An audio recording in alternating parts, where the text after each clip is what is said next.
டிட்வா புயலால் தமிழ்நாட்டில் இதுவரை 3 பேர் உயிரிழந்திருப்பதாக அமைச்சர் KKSSR ராமச்சந்திரன் தெரிவித்துள்ளார். சென்னை எழிலகத்தில் உள்ள பேரிடர் கட்டுப்பாட்டு மையத்தில் ஆய்வு செய்த பிறகு செய்தியாளர்களை சந்தித்த அவர் 38 நிவாரண முகாம்களில் 2400 பேர் தங்க வைக்கப்பட்டுள்ளதாகவும் அவர் கூறினார்.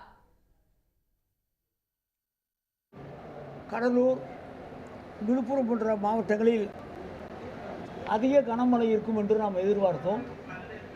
அந்த அளவுக்கு இல்லாமல் சுமாராக மழை மழை இருந்து கொண்டிருக்கிறது. ஆனால் நாம் எதிர்பார்த்த அளவுக்கு மிகப்பெரிய மழையாக இல்லை. சென்னையில் கூட பார்ப்போம் என்று சொன்னால் இன்றைக்கு காலையிலேயே மிக அதிகமான மழை இருக்கும் என்று எதிர்பார்த்தோம். அது குறைந்து இருக்கிறது. இந்த புயலுடைய உண்மையான தாக்கம் என்ன என்பதை மதியம் மாநில மையம் அறிவித்த பிறகு அதை நாங்கள் சொல்லுவதற்கு இருக்கிறோம். இப்பொழுது நம்முடைய மொத்தம் தமிழ்நாட்டில் இந்த குறிப்பிட்ட இந்த மாவட்டங்களில் 38 நிவாரண முகாம்கள் உண்டாக்கியிருக்கிறோம். புதுக்கோட்டையில் 9, மயிலாடுதுறையில் 2, ராமநாதபுரத்தில் 2, திருவாரூர் 4, தஞ்சாவூர் 2, நாகப்பட்டினம் 10, ராணிப்பேட்டை 1, செங்கல்பட்டு 1, விழுப்புரம் 7. அதில் 2393 பேர்களை அதில் நாங்கள் தங்க வைத்திருக்கிறோம்.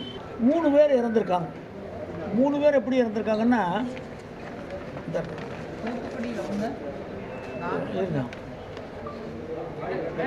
தூத்து நேற்று சாயங்காலம் வரைக்கும் இல்லை. தூத்துக்குடியில் 1 சுவர் இடிஞ்சு விழுந்து இறந்துருக்காங்க. அதே மாதிரி தஞ்சாவூரில் சுவர் இடிஞ்சு விழுந்து இறந்துருக்காங்க. மயிலாடுதுறையில் ஒரு 20 வயசு பையன் மின்சாரம் தாக்கி இறந்துருக்காரு. மொத்தம் 3 பேர் உயிரிழப்பு நேற்று மாலைக்கு மேலே நடந்திருக்கிறது. கால்நடை இறப்பு மொத்தம் 149.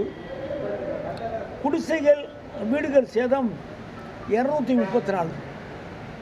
நம்மிடம் SDRF NDRF என்று சொல்லி ஏற்கனவே 28 குழுக்கள் இருந்தது.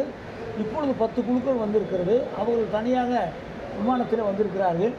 அவர்களும் சேர்த்து 38 பேர் நம்ம கைவசம் தயாராக இருக்கிறார்கள். எந்த பகுதிக்கு அவசியம் என்று தெரிகிறதோ அந்த பகுதிக்கு அனுப்புவதற்கும் தயாராக இருக்கிறோம். 56,000 ஹெக்டேர், நாகப்பட்டினத்தில் 24,000, திருவாரூரில் 15,000, மயிலாடுதுறையில் 8,000. இது மழை நீரில் அந்த நெல் பயிர்கள் மூழ்கி இருப்பதாக கணக்கு மாவட்ட நிர்வாகம் சொல்லியிருக்காங்க. அதை இந்த தண்ணீர் வடிந்த பிறகு கணக்கெடுத்து அதற்குரிய நஷ்ட ஈடு வழங்குவது பற்றி நம்முடைய முதலமைச்சர்கள் முடிவெடுப்பார்கள். உடனுக்குடன் செய்திகளை தெரிந்து கொள்ள சன் நியூஸ் பெல் ஐகானை கிளிக் பண்ணுங்க.